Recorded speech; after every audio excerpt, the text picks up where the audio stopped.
আপনাদের মনে আছে এই গোয়ালা বাজারে উপজেলা নির্বাচনের সময় আমরা এখানে মিটিংয়ে এসেছিলাম। সেই মিটিংয়ে পরিকল্পিতভাবে হামলা করানো হয়েছিল। পরবর্তীতে আরেকটি প্রোগ্রামের আমরা লিফলেট বিতরণে গোয়ালা বাজার এসেছিলাম। সন্ত্রাসী সংগঠন যেটা নিষিদ্ধ হয়েছে ছাত্রলীগ,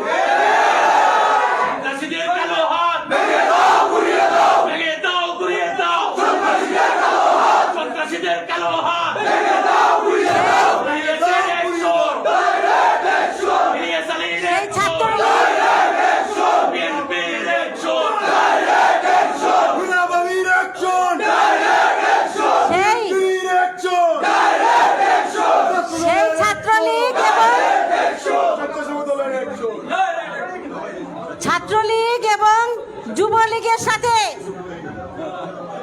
তৎকালীন পুলিশের ওসি সহ আমাদের সেই শান্তিপূর্ণ লিফলেট বিতরণ কর্মসূচিতে হামলা করা হয়েছিল। আমার গাড়িতে হামলা হয়েছিল, আমার গাড়ি ভাঙচুর করা হয়েছিল। উপরন্তু তারাই আবার আমাদের নেতৃবৃন্দের নামে মামলা করেছিল। আজকে তারা কোথায়?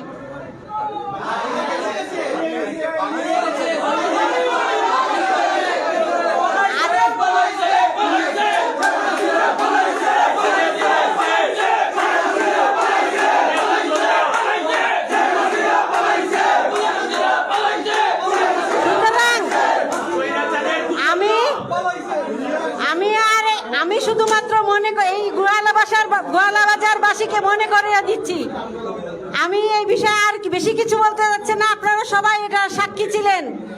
এই গোয়ালা বাজার ব্যবসায়ী বৃন্দ এবং যারা উপস্থিত ছিলেন এবং এই গোয়ালা বাজারের সমস্ত লোকজন যারা এখানে বসবাস করেন এলাকাবাসী, আপনারা সেই বিষয়গুলো জানেন। 1 মাঘে শীত যায় না, সুতরাং সবাই সেটা মনে রাখতে হবে। আর আজকের এই গণ অভ্যুত্থান, ছাত্র অভ্যুত্থানের পরবর্তী প্রেক্ষাপট, 5ই আগস্টের পরবর্তী যে অন্তর্বর্তীকালীন সরকার, সেই সরকারে আজকে 3 মাস অতিবাহিত হয়েছে। সেই জায়গায় দাঁড়িয়ে আমি বলতে চাই যে এখনো যারা এই সমস্ত আওয়ামী লীগ ছাত্রলীগদের মদত দিচ্ছেন, তাদেরকে আশ্রয় দিচ্ছেন, প্রশ্রয় দিচ্ছেন এবং তাদের সাথে মিলে আমাদের দলের বিরুদ্ধে ষড়যন্ত্র করছেন, তাদেরকে সাবধান করে দিতে চাই। আপনারা সাবধান হয়ে যান, কারণ কিন্তু সহ্য করা হবে না। সেটা এর দাঁত ভাঙা জবাব, সেটা আমরা অবশ্যই আমার নেতৃবৃন্দ এখানে সবাইকে নিয়েই সেই দাঁত ভাঙা জবাব তাদেরকে দেওয়া হবে। আর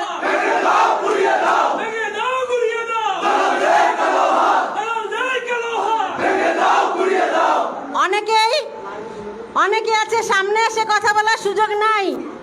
ফেসবুকের মাধ্যমে বিভিন্ন ধরনের বিভ্রান্তি ছড়ানো হচ্ছে, আমাদের নেতাকর্মীর বিরুদ্ধে বিভ্রান্তি ছড়ানো হচ্ছে, বিভিন্নভাবে বদনামের চেষ্টা করা হচ্ছে।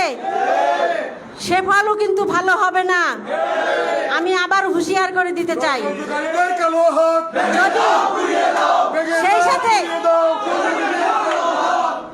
সেই সাথে এটাও বলতে চাই যে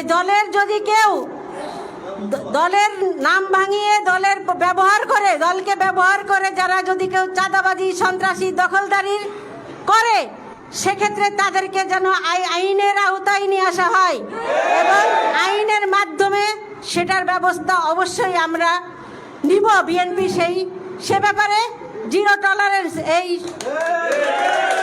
দুর্নীতি এবং চাঁদাবাজি এবং ইসের বিরুদ্ধে। কিন্তু সেটা করতে হলে উপযুক্ত প্রমাণ সহ থানা আছে, থানায় কমপ্লেন দিয়ে, ভুক্তভোগী যারা আছে তারা কমপ্লেন আকারে দিয়ে, এবং যারা এটার যদি কেউ ভুক্তভোগী হয়ে থাকে তারা না আর কিছু না পারলে অন্তত আমার কাছে যেন সেই কমপ্লেনগুলো তারা দেয়, তাদের সেটা থাকবে।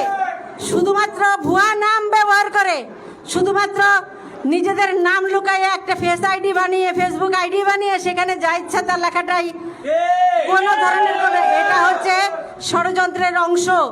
এই ষড়যন্ত্রকারীদের বিরুদ্ধে অবশ্যই ব্যবস্থা নেওয়া হবে।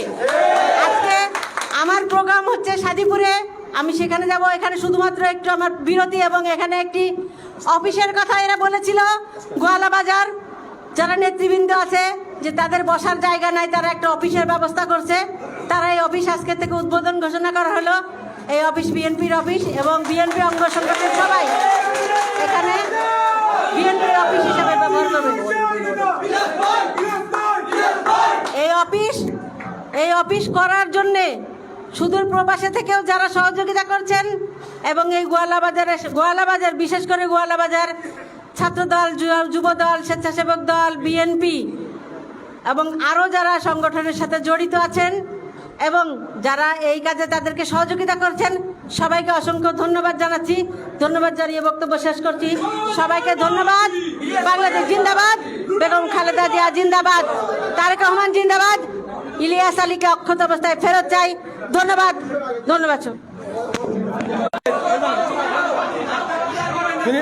সভাপতি মহোদয়ের অনুমতি সাপেক্ষে আজকের এই উদ্বোধনী অনুষ্ঠান এখানে সমাপ্ত ঘোষণা করা হলো। ধন্যবাদ।